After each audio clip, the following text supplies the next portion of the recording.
We are down with the first hour. Our conversation revolved around, boosting the manufacturing agenda here in Kenya. Time now for our second conversation. This morning, we just want to have a look at how to deepen and how to deploy artificial intelligence in Kenya's agriculture sector. And if I can, address you statistically, you have about 75% of Kenyan farmers are classified as smallholder farmers. And you're talking about 7.5 million people. That's a huge number. And they contribute about 75% of the country's total agricultural output. And so this is a critical mass. And so the question is, how do you mechanize agriculture? How do you employ technology in our agriculture sector? That is a conversation that we're having this morning. Professor Nicholas Ozor is a science, technology, and innovation expert. He's joining us here. He'll be helping us to go around this conversation. Professor, thank you very much for your time. And we also have Dr. Joseph Sang. He's from Jomo Kenyatta University of Agricultural Technology, and he's also an AI expert. Asante sana, Joseph, for your time. I want to start with Prof. Explain to us, what is artificial intelligence? Thank you very much. Simply put, artificial intelligence is the capacity of machines to perform the cognitive functions that human beings can do, such as reasoning, such as perception, such as thinking, and doing so many other things that human minds can think of in such a way that it will be smarter and more accurate and more productive. So this is the best way to explain artificial intelligence, when machines begin to do some of the things that human beings can do and do it even better. What we try to promote is not just artificial intelligence, but what we call responsive or responsible artificial intelligence. Because responsible. Which means there is also the irresponsible. Yes, there could be responsible artificial intelligence. So, because when we talk about responsible artificial intelligence, we are looking at being able to develop, deploy, and scale artificial intelligence that are lawful, that respect human rights, that will not interfere with your privacy, and will be able to be friendly to the society and to the environment in general. So that is why we try to quickly add that word, responsible, in the kind of artificial intelligence technologies and innovations that we promote, especially for Africa. Give us an example of how, artificial intelligence can be used irresponsibly.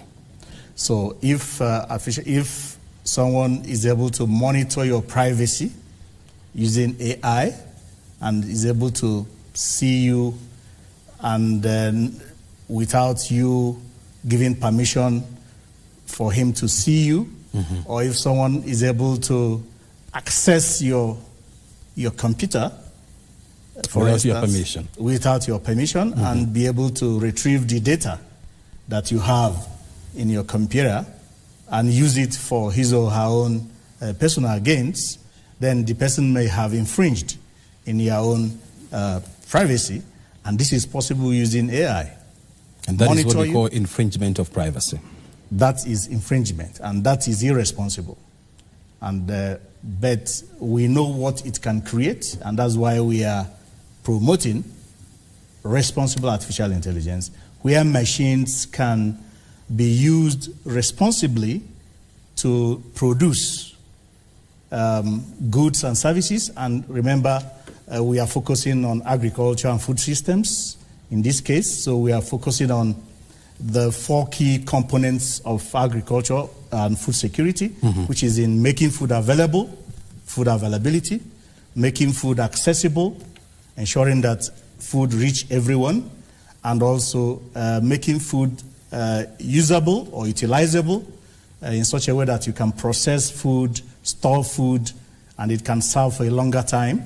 And then being able to stabilize food in terms of making food policies, in terms of predicting the weather, to be able to guide farmers on when to produce and when not to produce. So these are the things that, among many others, that artificial intelligence can do for you in agriculture and food systems. We should be coming back to you so that you can take us through these 4 steps, availability, accessibility, usable, and so much. But I want to bring now on board Dr. Sang. Dr. Sang, what is the need of employing AI in our agriculture system? I think the need of employing AI in our agriculture system is basically to optimize on production. And that is a broad thing that can we talk about.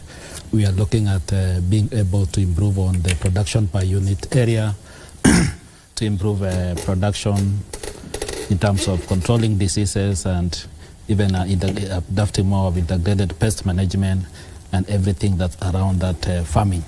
So, and that's what we are trying to help our farmers to do. What is the advantages of, deploying AI in our agriculture sector? I think there are a number of advantages we can get from deploying AI in our agricultural systems, and from the entire value chain, being able to produce at optimum, being able to handle the issues to do with soil production, diseases, and anything that can affect that production. Yes. Ozor, you're talking about the 4 facets of agriculture. You've touched on availability, accessibility, the usability. When we talk about availability, what exactly do we mean? I think I'll take it up from where he stopped. As you know, Africa today is about 1.4 billion people in population. Yeah. And research shows that we need to increase food production up to 70% if we are to feed this 1.4 billion people. Increase food production by 70%. By 70%. So to produce this food, we need to do... Are you talking about today or in the future? As at today. As at now. Actually, by 2050, Africa will be 2.6 billion people. So we are talking about 2023, we are about 1.4 billion people. And if we are to feed these people, this population, we need to do things in extraordinary way. Kenya is just 50 million adding to this. Now, to produce optimally, like he was saying, we need to deploy science, technology, and innovation that are responsible to ensure that food is produced in such a way to feed this growing population. We are aware of some vagaries, some distortions that are already affecting food production, such as resource scarcity. We don't have enough money to buy inputs and plant, such as climate change. Of course, we know the impact of flooding, the impact of drought as it is affecting production. We know of conflicts and war. Of course, you know that, for instance, the war in Ukraine and Russia is seriously affecting the availability of wheat, even in Africa here. So, amongst other things, given these conditions, we must do things in such a way that food production will not be affected. And every country needs to conduct its own situational analysis to be able to identify which technologies will fit best for it. We have many other technologies. We even have indigenous technology. Remember, we didn't just exist from nowhere. We have our own way, traditional ways that our parents and grandparents have been able to survive and sustain in feeding themselves. We have mechanical technology, we have biotechnology, we have nanotechnology and all this. But we are saying that artificial intelligence is an emerging technology that has the capacity to transform the entire agricultural sector, to be able to sustain food for our teeming population. Mm-hmm. And we must not wait for the West to do it and then we copy. We have to join the league now so that what happened to us during the Industrial Revolution, where we waited and people developed technologically, and we have to now be buying technologies at higher costs, will not happen to us again in this emerging technology. Mm. So in food production, which is just an aspect of food security, artificial intelligence can help you to predict the yield that you are going to get from a particular production. Take maize, for instance.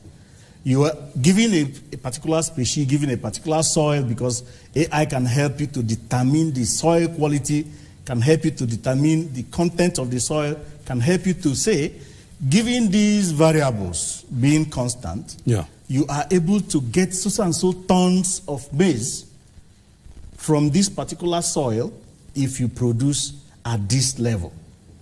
AI can predict that. AI can tell you when pests and diseases are about to invade your crop or farm. It can predict using so many variables, because that's why we are talking about data in AI. You can't train models by words. Mm-hmm. You use data to do this.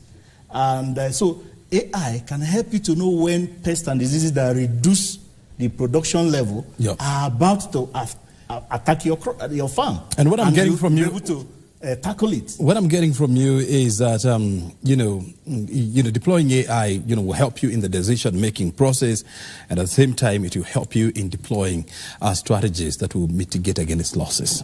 Exactly. Very good. Well, before we went for that break, Ozor, you're taking us through the advantages of deploying AI in our agriculture sector, and we are taking us the various facets of food availability, accessibility, usability, and so much. Help us understand, what is the role of the African Technology Policy Studies Network in advancing the AI agenda in our agriculture sector? Thank you very much. ATPS, that is African Technology Policy Studies Network, is a transdisciplinary network of researchers, policymakers, civil society actors, and the private sector actors that promote the generation, the dissemination, the use, and mastery of science, technology, and innovation for Africa's development, for environmental sustainability, and global inclusion. ATPS is the premier science, technology, and innovation organization in Africa, established about 4 decades ago, with its headquarters based here in Nairobi, but we work across 30 countries and with institutional partnerships across the 54 countries in Africa. We also have diaspora chapters in the UK, Australia, and the United States of America. So because of the mandate that we have to promote science, technology, and innovation, not only in research and capacity building, but also in policy making, we have been lucky to be selected to be leading in the development, deployment, and scaling of science, technology, and innovation on the continent, and particularly the artificial intelligence in agriculture and food systems. And it is on this initiative, which is being funded by the International Development Research Center of Canada, IDRC, and CEDA, Sweden, we have been able to identify other collaborators and partners across Africa. Currently, we are working and funding about 10 innovators across Africa. And luckily, Kenya has, we have 2 of them in Kenya who we are supporting and working with to develop and deploy artificial intelligence in Kenya. Because we know that this is a new and emerging technology. There is need to provide some seed funds for and build capacity of people to be able to deploy this. This is a new technology, and not everybody has the capacity. So our effort is, one, to support in identifying those who have the capacity and strengthen their capacity to be able to develop, deploy, and scale AI in agriculture. And also support, because we know for you to be able to make AI responsible, it must be guided by policy. We are also looking at developing and supporting African governments like Kenya to develop AI policies and regulations so that there will be frameworks set in place to guide those who are entering into this new area so that they will use it responsibly. As we speak, Africa has not really embraced AI development and deployment because in terms of maybe policy and regulations, because only 2 countries in Africa today has AI policies, like Ghana and Rwanda, they have. Kenya has a good opportunity because the investment of Kenya in R&D is among the highest in Africa, 0.8% of the GDP. And they are working towards getting 2% of the GDP to R&D by 2030, according to the Constitution. So they have good opportunity to latch into this, but there is something they need also to do. It is highly important for the government to create a separate Ministry of Science, Technology, and Innovation so that they will be able to delve wholly into developing STI issues that will help to support other, because of course you know the Constitution is based on the pillar STI. STI is the pillar of the Constitution of Kenya. And if they want to utilize the best of the science, technology, and innovation technologies and all those, there is need to create a separate ministry. And this is policy that can now take charge of regulating research and innovation around artificial intelligence. You're talking about an institution that has been there for the last 4 decades. Yes. You're looking at 40 years. You have you operate in 34 countries. 30 countries at the moment. 30 countries. Partnerships in the remaining. And you have footprint in the next 54 countries. Yes, yes. I heard you say that you receive your operational cost is from the donor community. And so that challenge then comes. So how then do you implement a concept and project that benefit the African continent while you are getting funding from foreign missions who have their interests that needs to be taken care of? Thank you very much. This is a very interesting question because and I will take you a little bit down the memory lane. In 1980, the African heads of state had a Lagos Plan of Action where they agreed that every country shall invest 1% of their GDP to research and development. From 1980 to now is how many years? Looking at 43 years. Or more. Those years, there has been no country on the continent from 1980 to now that have been able to invest 1% of their GDP to research and development on the continent, generally. Kenya, it's 0.8%? Kenya is even at the top with 0.8%, showing they are doing well. And there is direct correlation between investment in this research and development, that is the money that you bring out to support R&D or science and technology, and also your ability to develop innovations or your innovativeness. That if you look at the 2023 Innovative Index, Kenya is number 8. We have countries like Mauritius as number 1, South Africa, even Cape Verde. Because today, Cape Verde is among our beneficiaries in artificial intelligence in agriculture, and they are today flying drones. Rwanda is flying drones. Kenya is not yet flying drones and using drones to deploy technologies, to deploy services like in Rwanda we hear and we see they use drones to deliver healthcare in rural areas where you may not be easily accessible. Same with agriculture. But and that's why I talked about policy, because it is policy that will guide this. Now, for the fact that African governments have not taken a good leap in terms of supporting science, technology, and innovation, the African Union is doing their best. But we also know that the African Union, most of their funds don't come from the African countries. They come from the continent. They come from Europe. Actually, almost 70% of their budget. You have said that. And that shows you that we have not yet arrived. And therefore, when we see an opportunity to tap into emerging technologies like this, the only duty we owe the continent is to ensure that it takes care of local content. We will work with the donors to say, we are not going to develop this artificial intelligence to monitor your own crops, the crops that you put preferences to.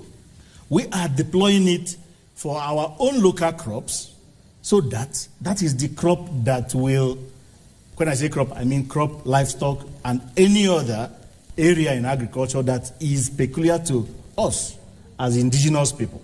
So we are going to tell them, or we tell them, that this AI will be deployed for agricultural production, utilization, access, stability that are of interest to our countries, not specifically to, and where we don't agree, for us at the ATPS, we normally say we are not able to work with you, because the interest must be mutual.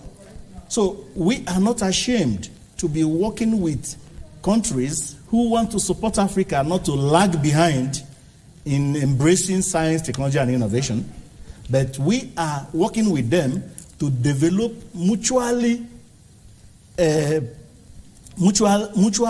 pathway that they will be happy and we will be happy as well. Because that technology is to serve Africa. Very well. Dr. Sang, I want to hear from you. I mean, when people, hear technology being mentioned, there's always that tension, between technology and human beings, because in some instances, human beings are afraid of technology because technology comes to straighten things and to make processes much simpler and easier. So is AI here to take the job of our farmers? Thank you for that good question. I think coming from University of Agriculture and Technology, we embrace technology, and I would straight away answer your question that AI will not come and take the job of the farmers, but it will help the farmers in doing their work. I would like to point out a few examples that we are doing and working with ATPS that will maybe explain that. You know that agriculture, unlike the manufacturing before, is contributing about 33% of our GDP. And so the agriculture plays an important role in our economy. We have partnered with other private organizations and vegetable farmers in Machakos to try and deploy AI. And this AI is helping them to address what Prof. Professor here has raised, the issue of diseases. For this farmer who grows tomato, and his tomato is usually production is curtailed by presence of pests that attack their diseases, their tomatoes. We want them to be able to adopt the AI technology, of course, with our support and support of our private partner, and working with them to be able to adopt this AI technology and be able to know, okay, given the climate change and everything that is happening around that, they can be able to predict when they are likely to be affected by this pest. That help them in their production in this sense that when you know the likelihood of the diseases, your reaction will be measured. You know, okay, I'm at this level of a disease attack, I need to prepare or I need to intervene. And we are working with them, teaching them on the various interventions that AI is telling us maybe at this level, this is the kind of intervention that you are supposed to adopt. And also we can predict even maybe down the line when the diseases are likely to happen. Mm-hmm. Yes. Do we have an example of a farm where, you know, AI has been deployed and the results are showing? Yes, I think there are many farms that have adopted various forms of AI in Kenya, but what we are doing currently, we are piloting with the farmers.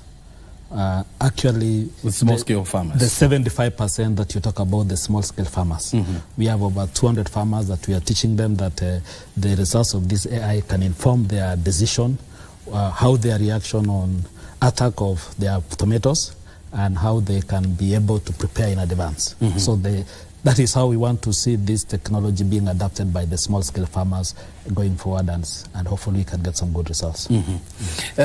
It has always been said that it's very hard to teach an old dog new tricks. And when you look at the average age of a Kenyan farmer, you're looking at about 60 years. Yes. And here you are now trying to reorient their minds, you know, to focus on the emerging technologies and teaching them new ways and new habits of farming. Is this a walk in the park? It is not, but interestingly, we are getting some traction. We had a training of about 50 farmers yesterday, and I think 40% of them showed up with a smartphone. And we were able to link them to data online to try and tell them look at your farm, when you get this kind of information, and it tells you even how to react depending on the information you're getting. And yes, I know we are saying the age of the farmer is way well advanced, but we have this also few people who are coming in as youth and catalyzing the whole process. So they are adapting the technology and influencing even the older people to adapt the technology. Mm-hmm. And it's going far and wide. We now know that even weather data is being shared across in the village with WhatsApp.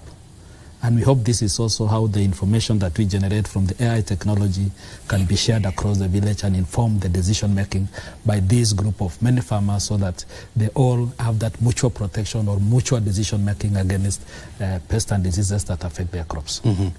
During your training, and you're talking about yesterday, you had about 50 people, yes, showing up for the training. Yeah. What is emerging as the number one challenge that you are facing with the farmers? Yes, I think the number one challenge, but the opportunity first, is the farmers are willing to learn. Mm-hmm. They are willing to adapt any technology that will help them to improve on their production. Yeah. Of course, now the challenge that you have asked about is what everybody faces when you are trying to deploy the technology. That the age of the farmers, they are way advanced, and technology may not be their piece of cake, that adapting it, they need more support. So, and of course the availability of technology. So JKUAT and the private partners, GRI, and having moved together, they are able to avail this technology to them. But without that, they are not able to access this technology. But, and also them have that know-how could be missing. But we are able to go to them, take calls to the great extent of sitting down with them, even speaking to them in their vernacular and trying to explain to them, this is how the technology will work, this is how the technology will help them. Mm-hmm. Yes. The architects of artificial intelligence, they are global. And so their thought process is highly global. And so when they are coming up with applications, when they are even in the execution. I mean, it's all in foreign language. Yes. And so now trying to transform that information to somebody using the local languages and local understanding, I mean, that is definitely a major challenge. And so how are you handling that? Thank you. I think I agree with you that the technology has been developed globally, and could be beyond us, as he implied that this is technology that is foreign and the donor is funded by donor. But I think it gives challenge and opportunity to our institution like Jomo Kenyatta University of Architecture and Technology to be able to bring this to a local context, like what we are doing now with farmers, to make sure that they understand or they be able to get provide the information. We interpret the information for them, and for them to get the message and interpret it for their good. So it is, I think, our institution here locally have to really focus and try to make this palatable for our people. Yes. And during your training, and I'm sure you have noticed these, that you know, most of the farmers, they have feature phones. Most of them, they don't have smartphones. Yes. They have feature phones, which is you know, cheaper and more convenient for them. But for the information to be transmitted, I mean, it has to be used to using smartphones. Yes. How are you working with that transition? It's true that in the village, and by the way, the training is also going on now and tomorrow. So with this group of, we have split them into groups. We have been lucky to have a few that have majority, almost 70% that have showed up with the right phones, which means the penetration of 70%. Yeah. In my did you pick them? Was it random or you picked them? My estimation, the people who showed up with the right phone. Okay, Kadhana vegetable growers is actually, I can say, a progressive farmer group. They have been working together in groups and trying to work together for a while. Maybe they are not representative of a typical farmer out there, that most of them are being exposed to technology. So for them to 70% to have showed up with smartphone is something good. But maybe for other farmers, this is something that we could consider in terms of policy. And I think the president has talked of something to avail smartphone in the country at a cheaper rate. Hopefully that is revisited and made available with preference to farmers, so that this information can go to them and increase their contribution to the GDP from that 3% to something upward of that. The phone that we are talking about is retailing at about 7,000 shillings. Yep. On top of that, you have to buy data. Yes. And you know, other related costs. And so what I'm trying to pick up your mind on is, apart from capacitating farmers, you know, with information. Yes. Do you go beyond that? I think that is a challenge that we're asking ourselves. Does this farmer now invest on a smartphone or be able to invest on this information? What else can they get? So we are looking at trying to diversify our app that we have developed for them, to be able to be a center of total information, not just for the pest that we are interested in, but we want to expand this so that this farmer can really get all the information from their smartphone, just to increase on that use, and hopefully for other farmers to be able to make it more useful and worth investing the 7,000 that we are talking about. It's not, for now, I agree, it's not worth investing 7,000 on a smartphone just to know about a pest. Precisely. But if we are able to provide more information, maybe it can increase the value. And that is our next agenda. And this is why I want to hear from Ozor, because Ozor is the man with the money. Okay, all right. I'm still looking for it. I'm still looking for it. You're still looking for it. I mean, money would never be enough. But do you think it is high time now? You know, we move now beyond arming our farmers with the right information and now providing them with what we call the supporting infrastructure. And the supporting infrastructure could be in terms of hardware or software. And software, I'm talking about maybe financial resources. Hardware could be mobile phones, other toolkits and so much, so that you ensure that you capacitate the farmer from point A to point Z. Yeah, I think is very possible. because it has been done elsewhere. The current president of the African Development Bank, Dr. Akinwumi Adesina, when he was the Minister for Agriculture in Nigeria, provided smartphones for farmers in Nigeria, free of charge. And this helped farmers to access inputs, to access information, to link up with the extension system, to be able to get information relevant to their production, processing, and utilization of agricultural goods and services. So it has been done before, and it can still be done again. But let me remind you that the farmers are not as poor as you think. Studies have shown that smartphone penetration in countries like Kenya is about 85% to 90%. So, and for us, sometimes when we go to Are you talking about mobile phone penetration or smartphone? I said I was smartphone, not mobile phone, because mobile phone is everywhere. There is hardly a family, there's no family you will come to that you will not get someone having a mobile phone. So, don't think that the farmers are that poor, because we have done some training that required smartphone across 5 countries in Africa using our technology called Land PKS, Land Potential Knowledge System, which we try to make farmers to access climatic data and soil information in situ, wherever they are. Now, we worked in Tunisia, Nigeria, Malawi, Cameroon, Kenya, and we were able to find out that wherever we go to train farmers, ranging from 200 to 300 farmers, over 80% of them will always have smartphones. And when you ask them, how come you are this old and you are a farmer and you have a smartphone? He said, do you think that if I don't live in the city, my son, my daughter is living in the city and he has bought me this smartphone and is using it?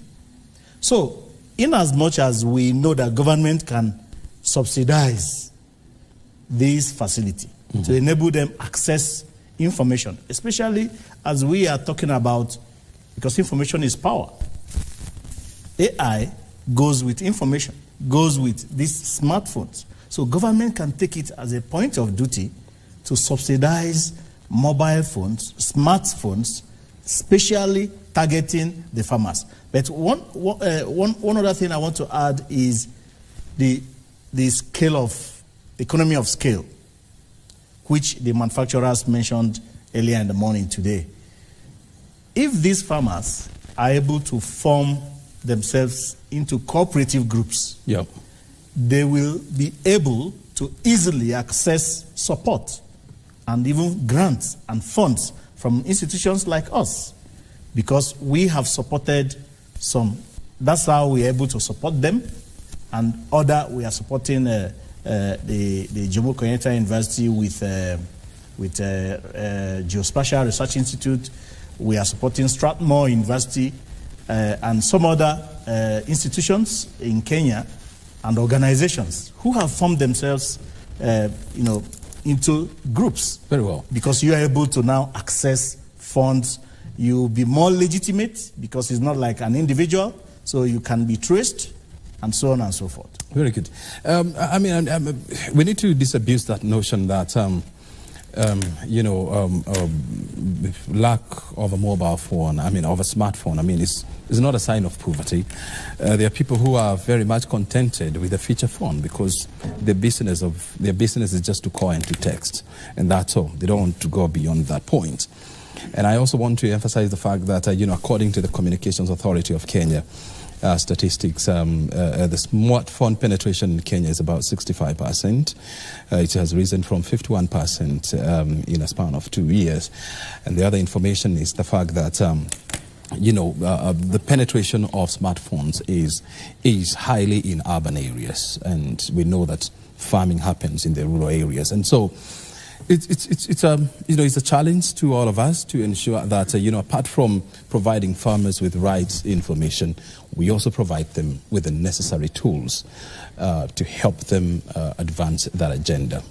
Gentlemen, I can see time is well gone. It's almost coming to 7 minutes to 12 o'clock when we have Kurunzi Mashinani bulletin, which is coming up. And so we want to thank you this morning for joining us and, of course, for sharing us this insight. We'll continue to engage more, in the future. Otherwise, your time is highly appreciated.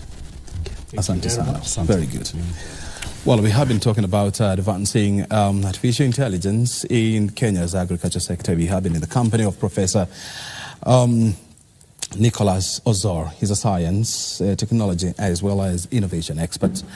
And Dr. Joseph Sang, he's an AI expert from Jomo Kenyatta University of Agriculture and Technology, joining us this morning. The first hour of our conversation was around driving the manufacturing agenda here in Kenya. Well, 2 hours down, we come to the end of this check this morning. Thank you so very much indeed for your time. O'Brien Kimani is my name.